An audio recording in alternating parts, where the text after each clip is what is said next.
ঢাকা বিশ্ববিদ্যালয় থেকে রাষ্ট্রবিজ্ঞানে পড়াশোনা শেষে কানাডায় গিয়ে পড়েছেন ইন্টেরিয়র ডিজাইন নিয়ে। নামি দামি অসংখ্য হোটেল, কর্পোরেট অফিস, বিলাসবহুল বাড়ির অন্দরমহল সাজিয়েছেন তিনি। রূপালী বাংলাদেশের দ্য রাইট পার্সনের 3 পর্বের আয়োজনে এবার থাকছেন দেশসেরা উদ্যোক্তা নাসরিন জামিল। তৃতীয় পর্বে থাকছে তার ইন্টেরিয়র ডিজাইনের গল্প। উদ্যোক্তা হওয়ার স্বপ্নের শুরুটা কিভাবে হলো? আচ্ছা, প্রথমে তো আমিই ধন্যবাদ দিব আপনাকে।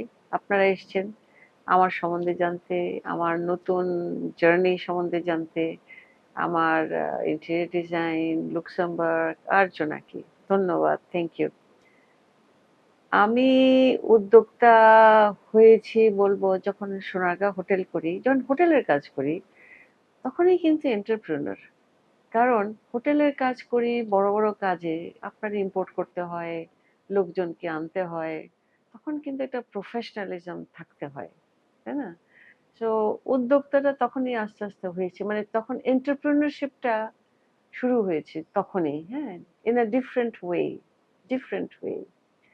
বাট জোনাকির ব্যাপারে পরে যেটা সিলেক্ট করলাম জোনাকির ব্যাপারে, সেটা হলো রিয়েল এন্টারপ্রেনারশিপ।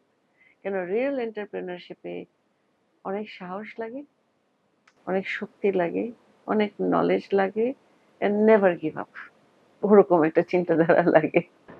রাষ্ট্রবিজ্ঞান থেকে ইন্টেরিয়র ডিজাইনিং এর পিছনের গল্পটা জানতে চাইছি। আচ্ছা, রাষ্ট্রবিজ্ঞান তো হলো সমাজকে চেনা, সমাজের সম্বন্ধে জানা।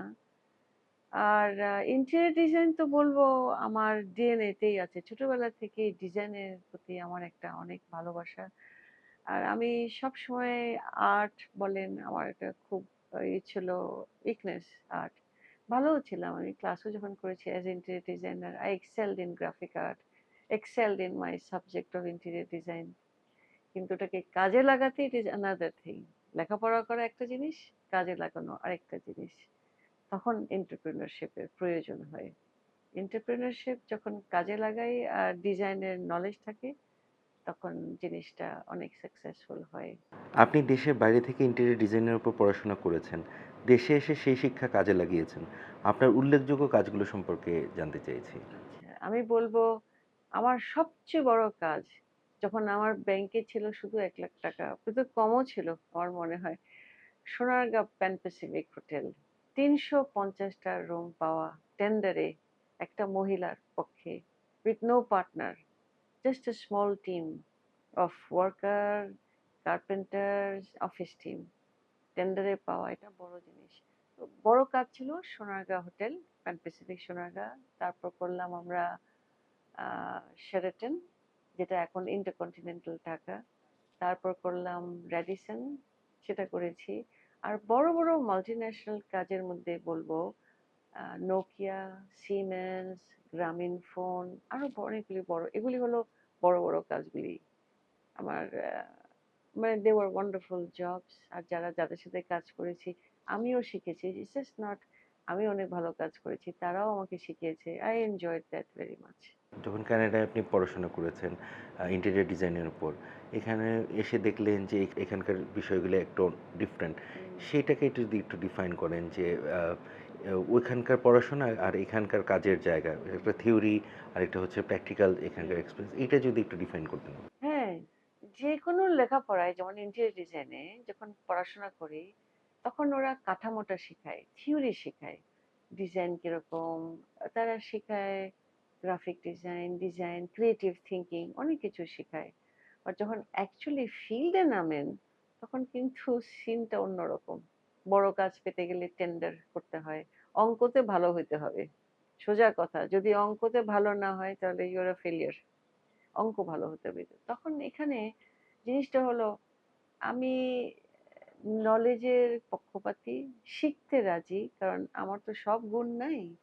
মানে আমাকে একটা কার্পেন্টার যখন শিখাবে, আই এম ভেরি প্লিজড, কারণ ও কার্পেন্ট্রি যত ভালো জানে, আমি হয়তো ডিজাইন জানি। সো শেখার জন্য আমি ওদের থেকে অনেক কিছু এক্সপিরিয়েন্স করে দেশে শিখেছি।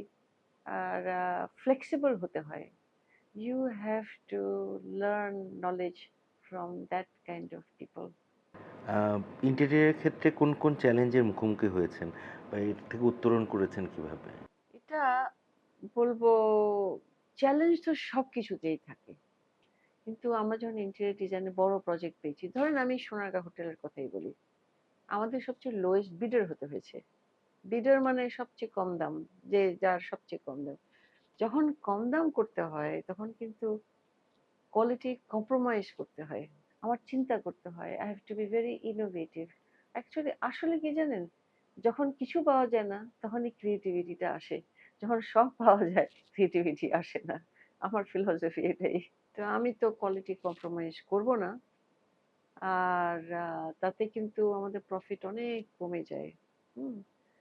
তো সেটার জন্য যদি কোয়ালিটি কন্ট্রোলের লোক থাকে, যেন ওইভাবে মেধা দেখে কাজটা পেলে ভালো হতো।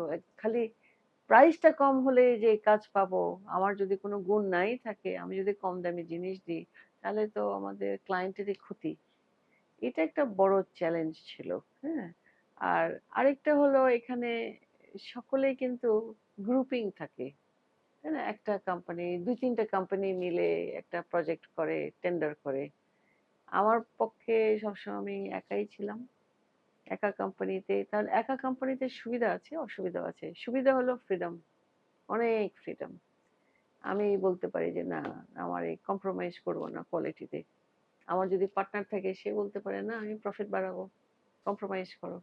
সেটা করি নাই। সো অনেকগুলি বিষয় আছে। বাট ওই লোয়েস্ট বিডারের যে কাজ পেতে হবে, এটা আমাদের একটা নিয়ম হয়ে গেছে না, টেন্ডারের নিয়ম হয়ে গেছে লোয়েস্ট বিডার। কিন্তু এখানে কিন্তু ক্লায়েন্ট অনেক সাফারও করে।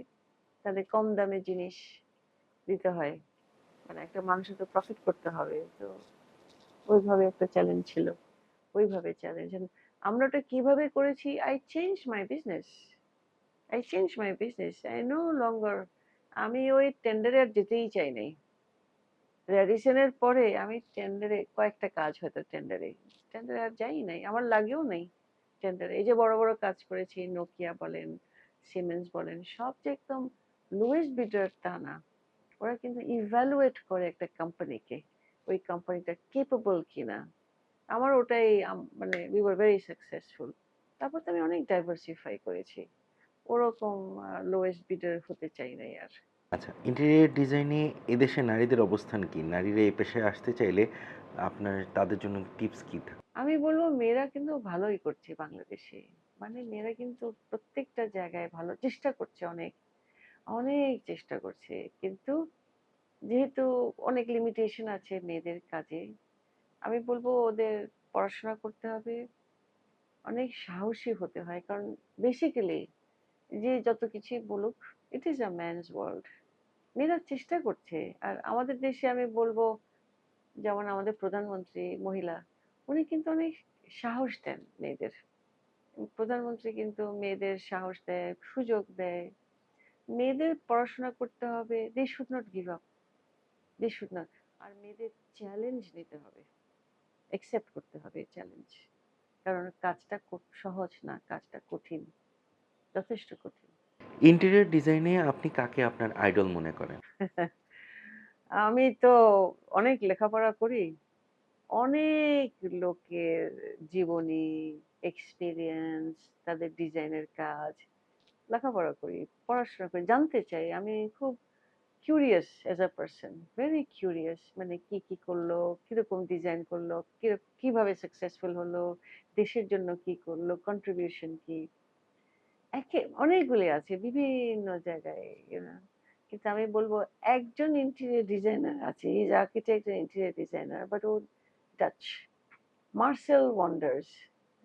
মার্সেল ওয়ান্ডার্স, ও আমস্টারডামে থাকে। মন চাই আমি দেখা করি। তাকে পছন্দ হয় কারণ সে কিন্তু পুরানো জিনিসের উপরে তার অনেক ঝোঁক। মানে ও সবসময় যে নতুন জিনিস দিয়ে ডিজাইন করবে তা না। ও পুরানো জিনিসকে কি করে সম্মান দেয়, পুরানো জিনিসকে কিভাবে নতুন জায়গায় নিয়ে আসতে হয়।